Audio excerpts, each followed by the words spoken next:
Good morning all of you. Welcome to my YouTube channel engineer Sadar. Isometric position का एक question मैंने दिया था आपको, जब भी आइसोमेट्रिक का लास्ट क्लास हुआ था उसमें एक क्वेश्चन दिया था जो 2017 में आया हुआ है, जिसमें दो प्रिज्म स्क्वायर प्रिज्म है, उसके ऊपर एक स्क्वायर पिरामिड को रखा गया है। तो ये क्वेश्चन मैक्सिमम स्टूडेंट ने बना लिया है। 2-4 स्टूडेंट हैं जिन्होंने मुझसे रिक्वेस्ट किया है कि इसका भी आप वीडियो बनाकर हमें प्रोवाइड करें, उन्हें बनाने में कुछ प्रॉब्लम हो रहा है। रफली मैं समझा देता हूँ कैसे कैसे बनेगा, जल्दी जल्दी देख लेते हैं, इसको कंप्लीट कर लेते हैं। क्वेश्चन देखते हैं क्या था। क्वेश्चन में दिया हुआ है कि दो स्क्वायर प्रिज्म है, यहाँ पर एक स्क्वायर प्रिज्म है, यहाँ पर एक स्क्वायर प्रिज्म है। इसका बेस जो है 60 का है और हाइट 20 का है। इसका जो बेस है इस वाले स्क्वायर प्रिज्म का, इसका 40 का है और हाइट 20 है। और स्क्वायर पिरामिड जो है इसका बेस 30 का है, 30 का स्क्वायर है, और हाइट जो है एक्सेस का वो 50 है। ये दिया हुआ है। तो यहाँ पर 3 सॉलिड है, तो तीनों सॉलिड का अलग अलग नेमिंग आप कर लो। फर्स्ट सॉलिड है ये सेकंड सॉलिड है, ये थर्ड सॉलिड है। आप ध्यान में रख लेना, नीचे वाले को हम लोग फर्स्ट सॉलिड बोलेंगे और सेकंड वाले को सेकंड सॉलिड, और स्क्वायर पिरामिड को हम लोग थर्ड सॉलिड बोलेंगे। तो स्टार्ट हम लोग कैसे करना है, स्टार्ट नीचे वाले से करना है, जैसे हम लोग करते आए थे। यहाँ पर एक्सेस के बारे में कुछ भी नहीं बोलेगा। जब भी सॉलिड एक दूसरे के ऊपर रखा रहता है तो एक्सेस के बारे में नहीं बोलता है। हमने हमेशा सोचना है कि एक्सेस उसका वर्टिकल होने वाला है, और एक्सेस वर्टिकल होने वाला है तो जितने भी सॉलिड होंगे उसके जो बेस होंगे वो हॉरिजॉन्टल प्लेन में लाई करेगा। तो हॉरिजॉन्टल प्लेन में जब भी हम लोग को बनाना होता है वो 30-30 से हम लोग बनाना स्टार्ट करते हैं। 30 साइड राइट में और 30 साइड लेफ्ट में हमने बनाना स्टार्ट करना होता है। तो सबसे पहले नीचे वाले बेस को देखेंगे। सबसे पहले नीचे में है, सबसे नीचे में तो बेस फर्स्ट वाला है जो स्क्वायर पिरामिड 1 हमने कंसिडर किया है। स्क्वायर प्रिज्म जो हमने 1 कंसीडर किया है सबसे नीचे वो है, तो उसको स्टार्ट करते हैं। उसका बेस देखेंगे 60 का है और हाइट 20 है। 20 हाइट को हम लोग बाद में करेंगे, सबसे पहले नीचे वाला बेस का बनाना स्टार्ट करते हैं। 60 का बेस है तो सबसे पहले नीचे वाला बेस होगा, फिर 20 हाइट हम लोग एबव चले जाएंगे हर एक पॉइंट से, फिर ऊपर में भी 60 बनेगा, मतलब फर्स्ट सॉलिड हमारा कंप्लीट होगा। तो पहले सबसे पहले फर्स्ट सॉलिड कंप्लीट करते हैं। थोड़ा छोटा मैं बनाऊंगा, स्पेस यहाँ पर कम है मेरे पास, तो थोड़ा छोटा बनाता हूँ। आप लोग अपने प्रॉपर डायमेंशन के साथ बनाएंगे। बीच में ले लेते हैं 60 का उसका लेंथ है सबसे नीचे वाले बेस का, तो 60 का रोम्बस हमने बनाना होगा। मानते हैं यहाँ पर इसका सेंटर आ रहा है, ए पॉइंट यहाँ दे देते हैं। लेफ्ट साइड में 30 डिग्री एंगल पर जाएंगे, राइट साइड में 30 डिग्री एंगल पे हम लोग जाएंगे। फिर से ड्रॉ कर लेते हैं, यहाँ पर थोड़ा सा प्रॉब्लम क्रिएट हो रहा है। ऐसे आ गया। अब मानते हैं कि 60 यहाँ होगा और 60 यहाँ होगा, ऐसा मान रहे हैं हम लोग। जो भी स्केल से आएगा वो ले लेंगे। यहाँ पर नेमिंग आपको करना है तो कर सकते हैं। नेमिंग मैं यहाँ पर कर देता हूँ आपको बताने के लिए। नेमिंग नहीं भी करेंगे तो चल जाएगा, लेकिन आपको समझाने के लिए मैं नेमिंग करता हूँ। यहाँ पर डी होता है इस साइड। अब क्या करना है हम लोगों को, रोम्बस कंप्लीट करना है। 60 का तो हम लोग कैसे करते थे, पैरेलल लाइन मेथड से। ए बी लाइन के पैरेलल डी पॉइंट से हम लोग को लाइन ड्रॉ करना होगा। यहाँ से डी से हम लोग लाइन ड्रॉ कर लेंगे। उसी तरह से ए डी लाइन के पैरेलल बी पॉइंट से हम लोग को लाइन ड्रॉ करना होगा। बी से लाइन ड्रॉ कर लेंगे, फिर से इसको ड्रॉ करते हैं। जस्ट ए के ऊपर आना चाहिए, रोम्बस कंप्लीट होगा हमारा, क्योंकि स्क्वायर दिया हुआ है। यहाँ पर सी पॉइंट आ गया है। सी यहाँ पर हमने बना लिया है। A B C D rhombus नीचे वाला, सबसे फर्स्ट सॉलिड का ये नीचे वाला बेस बना है अभी, क्योंकि प्रिज्म है, प्रिज्म के पास दो बेस होता है, दो बेस है, तो सबसे नीचे वाले बेस को हमने कंप्लीट कर लिया है। Now we have to go 20 mm above, क्योंकि हाइट इसका प्रिज्म का 20 दिया हुआ है, तो हर एक पॉइंट को 20 ऊपर हमने शिफ्ट कर लेना होगा। तो यहाँ से डी को शिफ्ट कर लेते हैं 20, यहाँ से सी को कर लेते हैं 20, यहाँ से बी को कर लेते हैं 20, और यहाँ से ए को कर लेते हैं 20। इसको मिला लेना होगा। सामने जैसे जैसे मिला हुआ है वैसे वैसे हम लोगों को आगे की तरफ मिला लेना होगा, पीछे की तरफ मिला लेना होगा। फर्स्ट सॉलिड हमने कंप्लीट कर लिया है। इधर वाला लाइन में थोड़ा सा एरर आया है, इसको ठीक कर लेते हैं एक बार।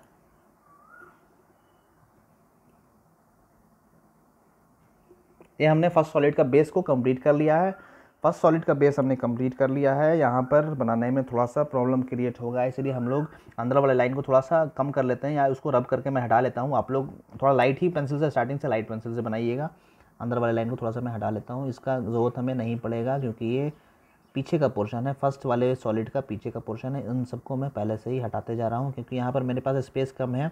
मैं ज़्यादा आपको बता नहीं पाऊँगा, क्योंकि पेंसिल का कलर फिर मुझे चेंज करना होगा, इसलिए मैं पहले वाले सॉलिड को क्लियर कर लिया हूँ। ये पोर्शन मुझे दिखने वाला है, क्योंकि पहले से मुझे आइडिया है कि क्या दिखने वाला है। आप क्या करोगे, आप स्टार्टिंग में सबको लाइट बनाना, फिर बाद में मैं डार्क करने के लिए आपको समझाऊँगा।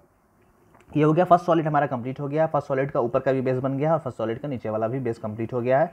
20-20 हाइट हम लोग चले गए हैं, 60-60 का रोम्बस बना लिया है। इसके बाद सेकंड सॉलिड देखते हैं कि सेकंड सॉलिड कितना कितना का है, वो देख लेते हैं क्वेश्चन में। सेकंड सॉलिड हमें नज़र आ रहा है। सेकंड सॉलिड जो हमने स्क्वायर प्रिज्म लिया था उसका डायमेंशन 40-40 का बेस है और 20 हाइट है और 30 बेस स्क्वायर पिरामिड का है। आपको कंफ्यूज नहीं होना है, सेकंड सॉलिड का यहाँ पर 40 का है बेस और 20 हाइट है और थर्ड सॉलिड जो स्क्वायर पिरामिड है उसका बेस 30 का है। तो सेकंड सॉलिड हमें 40-40 का बनाना है, तो वो देख लेते हैं कैसे हम लोग बनाए थे। तो मैंने बताया था कि बनाने के लिए हम लोग क्या करते हैं, यहाँ देख लेते हैं क्वेश्चन में फिर से।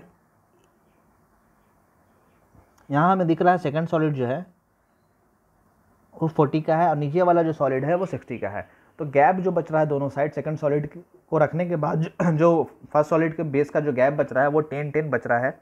यहाँ पर थोड़ा बताना प्रॉब्लम है क्योंकि वो फर्स्ट फिगर मेरा बना हुआ है वहाँ पर, फिर भी मैं दिखाता हूँ आपको। यहाँ पर आपको जो गैप नज़र आ रहा है ये गैप आपको दिख रहा होगा। ये गैप जो है वो हमारा 10 का यहाँ है और 10 का यहाँ पर हमारा गैप है। ऐसे ये 10 का दोनों तरफ गैप है, इसको फिलहाल रिमूव कर लेते हैं।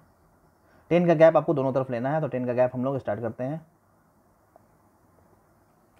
10 का गैप अगर हम दोनों तरफ छोड़ दें तो 40-40 का बेस कंप्लीट हो जाएगा, क्योंकि नीचे का जो स्क्वायर बना हुआ है, अभी जो फर्स्ट सॉलिड का जो बेस बना हुआ है, ऊपर और नीचे दोनों बेस बना हुआ है, वो 60-60 का बना हुआ है और उस पर हमने 40-40 का बेस वाला एक स्क्वायर प्रिज्म को रखना है। तो अगर हम लोग सेंट्रली रखेंगे, दोनों का सेंटर को मैच करके रखेंगे, तो कहाँ पर होगा, वो दोनों साइड से जो गैप होगा चारों साइड से वो 10-10 mm का चारों तरफ से अगर गैप हम छोड़ दें तो वो सेंट्रली हमारा कंप्लीट हो जाएगा। तो उस जब एक सॉलिड हमने पढ़ा था वहाँ पर एक स्क्वायर प्रिज्म था शायद, वहाँ पर हमने स्क्वायर पिरामिड को ऊपर में रखा था या क्यूब के ऊपर स्क्वायर पिरामिड रखा था, तो वहाँ पर हमने देखा था कैसे किया था। फिर से मैं एक्सप्लेन कर देता हूँ।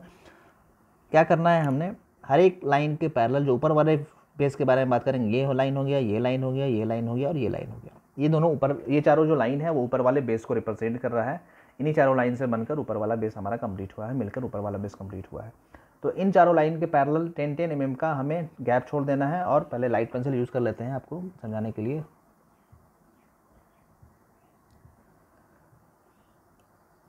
अब क्या करना है कि हर एक लाइन के पैरेलल एक लाइन ड्रॉ करना है, जहाँ से उसका डिस्टेंस जो होगा वो 10 mm, यहाँ से जैसे यहाँ से 10 mm जहाँ पर आएगा वहाँ पर एक पैरेलल लाइन बनाएंगे, यहाँ से 10 mm का गैप छोड़ देंगे, वहाँ पर स्केल इस लाइन के पैरेलल रखकर 10 mm के गैप पे एक लाइन बना लेंगे।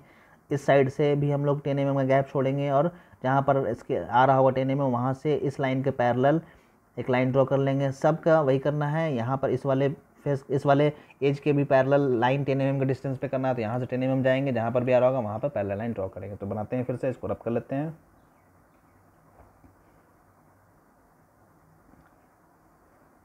क्या करना है, हर एक ऊपर वाले बेस के हर एक एज के पैरेलल 10 mm के गैप पे, मानते हैं यहाँ पर ऐसे किया हमने, यहाँ पर जो पॉइंट आया या 10 mm के गैप पे आ गया, तो यहाँ पर एक पैरेलल लाइन हमने ड्रॉ कर लेना है, जिसका लेंथ अभी हमें नहीं पता है, फिलहाल हम लोग अभी इसके पैरेलल ड्रॉ कर ले रहे हैं।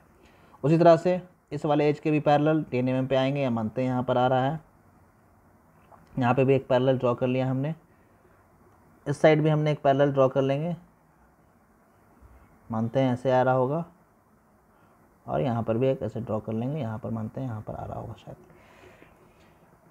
ये बेस कंप्लीट हो गया। आप प्रॉपर डायमेंशन का 10 mm लेकर बनाओगे तो आपका एग्जैक्ट आने वाला है। फिर से मैं इसको ड्रॉ करता हूँ, इसको यहाँ पर इस साइड थोड़ा सा रफ प्रॉब्लम है, इसको ठीक से कर लेते हैं। सबसे अच्छा इसको डायगोनली मैं मिलाकर समझा देता हूँ। आप प्रॉपर 10 mm का गैप लेकर अगर आप करोगे तो आपका 100% सही आने वाला है। मैं यहाँ पर फ्री हैंड बना रहा हूँ तो 10 mm का गैप मुझे एग्जैक्ट आइडिया नहीं लग रहा है कि कितना कितना दोनों तरफ से गैप होगा। आप 10 mm गैप लोगे, यहाँ से 10 mm के डिस्टेंस पे एक पैरेलल लाइन ड्रॉ कर लोगे, ऐसे मानते हैं ऐसे आ रहा होगा। 10 mm का गैप लेंगे स्केल में और इस लाइन के पैरेलल स्केल को रखेंगे और ड्रॉ कर लेंगे पैरेलल लाइन। यहाँ से भी पैरेलल लाइन ड्रॉ कर लेंगे और यहाँ से भी पैरेलल लाइन ड्रॉ कर लेंगे। आप डायगोनल नहीं भी बनाओगे तो काम हो जाएगा। मैं अपने रेफरेंस के लिए मैं डायगोनल बना लिया था, क्योंकि एग्जैक्ट जब आप 10 mm लोगे तो वो डायगोनल पे ही कटता है। तो एग्जैक्ट मैं समझाने के लिए आपको, मैं देख रहा था कि यहाँ पर आ रहा है कि नहीं, इसलिए मैं यहाँ पर डायगोनल बना दिया हूँ। तो ये नीचे वाला बेस कंप्लीट हो गया है। इनर लाइन को यहाँ पर रिमूव कर देते हैं, इसका ज़रूरत था नहीं। इससे टिक जो मारा उसको रिमूव कर देता हूँ।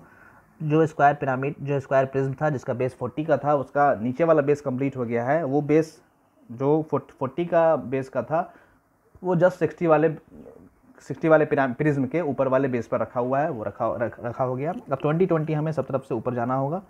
20 एबव जाते हैं, यहाँ से हर एक पॉइंट से, यहाँ से 20 ऊपर चले गए, यहाँ से 20 ऊपर आ गए, यहाँ से 20 ऊपर आ गए और यहाँ से 20 ऊपर आ गए। इन सबको मिला लेना होगा, जैसे नीचे वाला बेस को मिलाए थे इनको मिला लिया मैंने।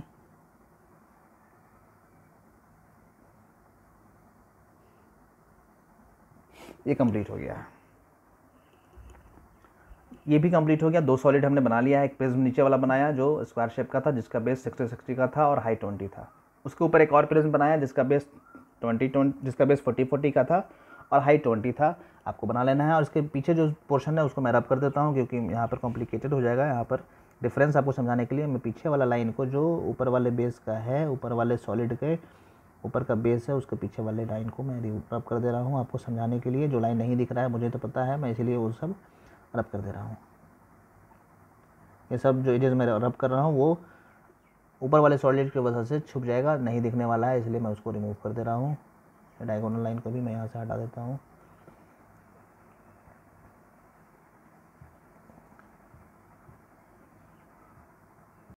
जो लाइन कुछ एक्स्ट्रा लाइन रब हो गया उसको ठीक कर लेते हैं मिलाकर। यहाँ से ये दिखने वाला है, ये भी दिखेगा और ये कंप्लीट रहेगा। ऊपर का बेस कंप्लीट हो गया, ऊपर का भी सॉलिड हमने कंप्लीट कर लिया। अब इसी के ऊपर एक पिरामिड रखा हुआ है, स्क्वायर पिरामिड है, जिसका बेस जो है वो 30 का है और हाइट जो है 50 का है। एक बार उसका डायमेंशन देख लेते हैं।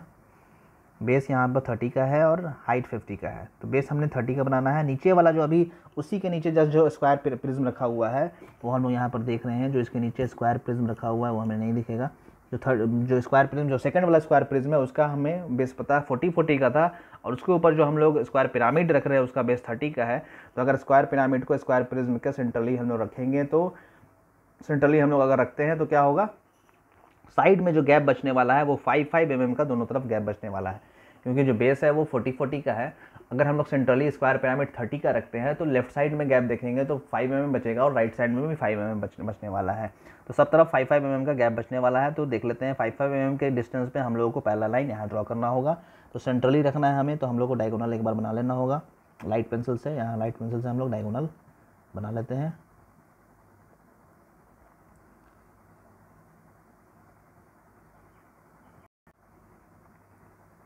डायगोनल हमने बना लिया यहाँ लाइट पेंसिल से। इसी के सेंटर पे जहाँ पर आ रहा होगा यहाँ पर पिरामिड होगा। अब करना क्या है कि वहाँ पर नीचे वाले बेस पर हमने 10 mm का छोड़ा था, क्योंकि वहाँ पर गैप जो था वो साइड से 10 था। यहाँ पर 30 का बेस है और जो ऊपर वाला जो सेकंड वाला सॉलिड का बेस है वो 40-40 का है। तो अगर हम लोग सेंट्रली रखेंगे तो 5-5 mm का गैप बचेगा। तो हम लोग 5 mm के डिस्टेंस पे यहाँ पर पैरेलल लाइन बनाएंगे। 5 mm इस वाले एज से, इस वाले एज से, इस वाले एज से, इस वाले एज से 5-5 mm का गैप छोड़ देंगे और पैरेलल लाइन उस एज के, जैसे मान लीजिए इस एज के हम लोग को बनाना है, तो यहाँ से 5 mm हमने लिया, जहाँ पर भी 5 आया स्केल को वहाँ रखा और पैरेलल लाइन यहाँ से ड्रॉ कर लिया। उसी तरह से यहाँ पर इस वाले एज पर आते हैं, यहाँ पर भी पैरेलल लाइन 5 mm के डिस्टेंस पे, यहाँ पे भी पैरेलल लाइन 5 mm के डिस्टेंस पे और ऊपर वाले यहाँ पे भी पैरेलल लाइन 5 mm के डिस्टेंस पे हमने बना लिया है।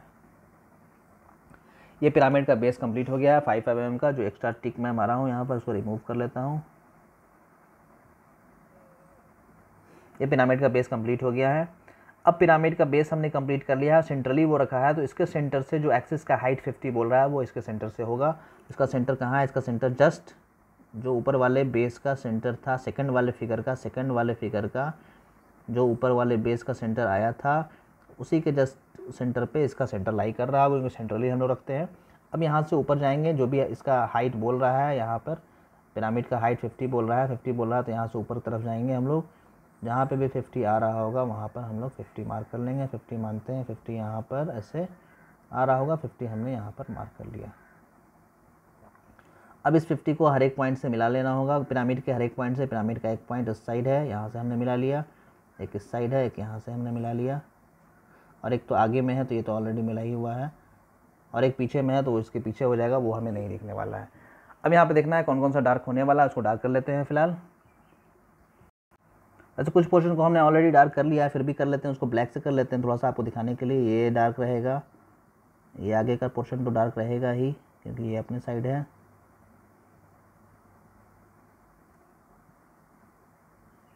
नीचे का सॉलिड का जो आगे का पोर्शन है वो तो डार्क रहने वाला है।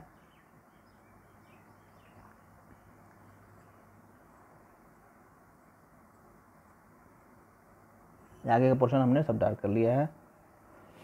इसके बाद ऊपर का इसका फर्स्ट, अभी सॉलिड का ही हमने ऊपर का पोर्शन देखना है, तो ऊपर का पोर्शन जहाँ तक सेकंड सॉलिड है वहाँ तक तो ये डार्क रहेगा ही, जहाँ से स्टार्ट सेकंड सॉलिड हुआ वहाँ तक ये डार्क रहने वाला है।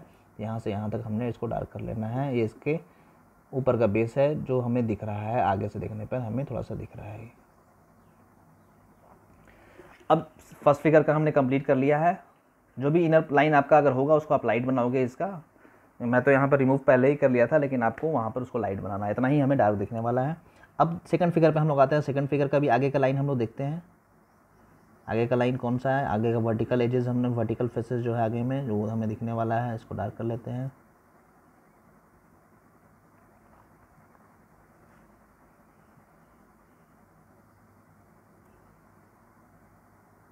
ये पोर्शन डार्क दिखने वाला है ये, क्योंकि सेकंड फिगर का आगे का वर्टिकल फेसेस है, ये हमें डार्क दिखने वाला है।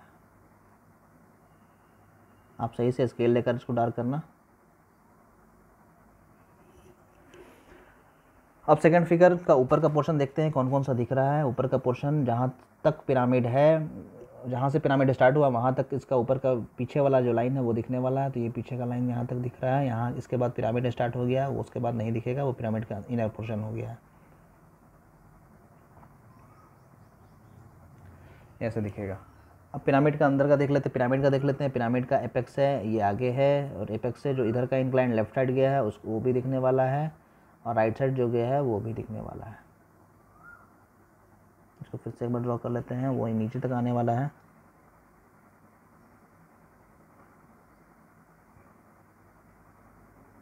वैसे हमें दिखने वाला है। आगे का भी पिरामिड का पोर्शन दिखेगा, क्योंकि आगे का पोर्शन ऊपर वाले बेस पे रखा हुआ है, वो थोड़ा सा इंक्लाइंड है सारा सॉलिड, तो आगे का पोर्शन हमें दिखने वाला है इसका। और इस कॉर्नर से ऊपर वाला एपेक्स भी मिला हुआ है, तो वो भी हमें दिखने वाला है, ये भी सॉलिड हमें दिखने वाला है। अब इसके अलावा जो भी लाइन है वो हमें नहीं दिखेगा। आप चाहे तो उसको रब कर दो, या अगर लाइट पेंसिल से बनाए हो तो वो लाइट ही रहेगा, इतना ही सॉलिड हमें दिखने वाला है। इनर पोर्शन को आप चाहो तो लाइट कर दो, या फिर उसको आप रब करके रिमूव भी कर सकते हो। ये सब हमें नहीं दिखने वाला है। यहाँ पर भी है जो वो भी नहीं दिखेगा, इधर भी जो डायगोनल है वो भी नहीं दिखेगा, और यहाँ पर भी जो है वो भी नहीं दिखेगा। तो जो एक्स्ट्रा रिमूव हो गया उसको डार्क कर लेते हैं। जैसे यहाँ से यहाँ रिमूव हो गया था, इसको ठीक कर लेते हैं। ये भी रिमूव हो गया था, यहाँ पर थोड़ा सा एज यहाँ रिमूव हो गया है। अब उसको लाइट पेंसिल से अगर बनाया हो तो आप छोड़ भी सकते हो, वैसा रिमूव करने की ज़रूरत नहीं है। मैं थोड़ा सा बेटर अपीयरेंस के लिए वो रिमूव करके आपको दिखा रहा हूँ कि ऐसा ऐसा एक्चुअल में रखा हुआ है सॉलिड। यही है नीचे वाला, ये फर्स्ट सॉलिड अपना था स्क्वायर प्रिज्म में 60-60 का है, 20 हाइट है। सेकंड वाला भी स्क्वायर प्रिज्म में जो फर्स्ट वाले के ऊपर वाले बेस पे रखा हुआ है, और ये 40-40 का है और हाइट 20 है। और ये स्क्वायर पिरामिड है थर्ड फिगर अपना, जिसका बेस 30-30 का है और हाइट 50 है। यहाँ से यहाँ गैप हमने 10 का छोड़ा था, यहाँ से यहाँ हमने 5 का छोड़ा है। वो आपको सिर्फ करके दिखा दे रहा हूँ। यहाँ 5 छोड़ा था, यहाँ 10 छोड़ा था, ये आपको लिखना नहीं है। यहाँ पर मैं बता रहा हूँ कि यहाँ पर 10 छोड़ा था मैंने, यहाँ पर 5 छोड़ा था। डायमेंशनिंग जैसे आप करते हो वैसे डायमेंशनिंग कर दोगे। जो भी एजेस यहाँ पर डायगोनल लाइन के पैरेलल, आइसोमेट्रिक एक्सिस के पैरेलल होगा उसका आप डायमेंशनिंग कर लो। जैसे यहाँ से ए से ये लाइन जो होगा वो डायगोनल के पैरेलल है, सॉरी आइसोमेट्रिक एक्सिस के पैरेलल है, तो ये हो जाएगा 60 का था, तो ये 60 आप लिख लो। हाइट इसका हाइट आप 20 यहाँ पर शो कर सकते हो, क्योंकि आइसोमेट्रिक एक्सिस के पैरेलल है। इसका भी हाइट आप शो कर सकते हो, क्योंकि ये भी ऊपर वाले फिगर का भी हाइट शो कर सकते हो, ये भी एक्सिस इसका जो पैरेलल होता है। इसका डायमेंशनिंग ऊपर वाले पिरामिड का भी एक्सिस जो होगा वो पैरेलल ही है आइसोमेट्रिक एक्सिस के, तो इसका भी आप डायमेंशनिंग कर सकते हो। आप जैसे जैसे डायमेंशनिंग करते हो तो एरो लगाकर वैसे आप करना है। यहाँ पर मैं आपको शॉर्ट में बता दे रहा हूँ। अब इसके बाद ऊपर वाले फिगर करना है, सेकंड वाले फिगर का बेस करना है, तो यहाँ से आप देख लो, जहाँ से मिला लोगे आप स्केल रखकर, जहाँ तक उसका आ रहा होगा वहाँ तक आप कर लोगे। फिर ऊपर वाले पिरामिड है तो यहाँ पर पिरामिड का पीछे भी कर सकते हो, यहाँ से देख लोगे कॉर्नर कहाँ से कहाँ तक जा रहा है, वहाँ से आप उसका मिलाकर आप कर लो। एग्जैक्ट पैरेलल करना, आप आइसोमेट्रिक एक्सिस के जस्ट पैरेलल एकदम होना चाहिए वो लाइन, डायमेंशनिंग लाइन दिखना चाहिए, वो एग्जैक्ट पैरेलल दिखना चाहिए, वो इंक्लाइन नहीं दिखना चाहिए। आपके पास स्केल है, आपके पास रेफरेंस लाइन है, आप उससे पैरेलल एग्जैक्ट बना सकते हो। मैं तो यहाँ फ्री हैंड बना रहा हूँ, तो थोड़ा सा मुझे मेरा फिगर देखने में आपको एरर हो सकता है, लग रहा होगा, लेकिन आप एग्जैक्ट बनाओगे। यही था इसका, तो इस क्वेश्चन का सोल्यूशन यही था। इसी में बोला था कि 2 स्क्वायर प्रिज्म है, एक स्क्वायर पिरामिड है, वो एक दूसरे पे रखा हुआ है। तीनों फिगर का हम लोगों का सिमेट्रिक व्यू बनाना था, तो इसका सोल्यूशन यही होने वाला है। आप एक बार सोल्यूशन देख लो, ऐसा ही बनने वाला है। इसके बाद भी अगर कोई कन्फ्यूजन होता है तो आप कमेंट बॉक्स में कमेंट करके पूछ सकते हो। मैं रफ आइडिया आपको दे दिया हूँ। इसको आप प्रॉपर डायमेंशन के साथ बनाओगे, एग्जैक्ट फिगर आपको बनने वाला है। इसमें भी एक आइसोमेट्रिक में भी एक ऑब्जेक्टिव क्वेश्चन हमारा छूट गया था, वो हम लोग इस लेक्चर में देख लेते हैं। ये आइसोमेट्रिक का लास्ट लेक्चर है। डेवलपमेंट हमारा पैरेलली उधर चल रहा है, आप डेवलपमेंट आप कंटिन्यू करके वहाँ देखते रहो। आइसोमेट्रिक का ये क्वेश्चन मैं नहीं कराया था, मैं बोला था आप लोग करने के लिए। आप लोग वैसे बहुत लोगों ने बना कर भेजा, मुझे 2-3 का डाउट था, तो इसलिए मैं इसको समझा दिया हूँ अलग से। तो एक लास्ट क्वेश्चन आइसोमेट्रिक का ऑब्जेक्टिव क्वेश्चन हम लोग देख लेते हैं। वो क्वेश्चन में क्लास में वो उसमें लेक्चर में नहीं कवर किया था। Compare to actual diameter isometric diameter of a sphere is, compare to actual diameter isometric diameter of a sphere is, actual diameter के कंपेरिजन में आइसोमेट्रिक डायमीटर जो होता है स्फीयर का वो क्या होता है, ग्रेटर होता है, स्मॉलर होता है, इक्वल होता है, या नन ऑफ दीज होता है। तो मैं जब स्फीयर का क्वेश्चन करा रहा था, स्फीयर एक रखा हुआ था रेक्टेंगुलर ब्लॉक पे या स्क्वायर प्रिज्म पर, तो वहाँ पर मैं बताया था कि जो स्फीयर बनता है वो किस डायमेंशन का बनता है। अगर हम फ्रंट से देखेंगे तो स्फीयर कैसा दिखेगा, टॉप से देखेंगे तो कैसा दिखने वाला है, उसका डायमेंशन रिड्यूस होगा कि सेम होगा कि बढ़ेगा, वो मैं वहाँ पर बताया था। इसका राइट आंसर आप कमेंट बॉक्स में कमेंट कीजिएगा। उसके बाद जो अगला लेक्चर होगा डेवलपमेंट का, उसमें मैं इस क्वेश्चन को भी समझा दूंगा। फिलहाल आप इसका कमेंट बॉक्स में कमेंट आंसर कीजिएगा कि क्या होगा। वीडियो को देखने के लिए थैंक यू सो मच। यहीं पे इसको वीडियो को रोकते हैं। वीडियो को देखने के बाद लाइक और शेयर ज़रूर कीजिएगा, और चैनल को जिन्होंने सब्सक्राइब नहीं किया वो चैनल को सब्सक्राइब भी कर दीजिएगा। फेसबुक पे भी मैंने एक पेज बनाया है इंजीनियर सरदार के नाम पे, वहाँ पर डिस्क्रिप्शन में मैं लिंक प्रोवाइड कर दूँगा। आप उस लिंक पर जैसे ही क्लिक करेंगे उस पेज पे चले जाएंगे, पेज को लाइक भी कर दीजिएगा। Thank you so much.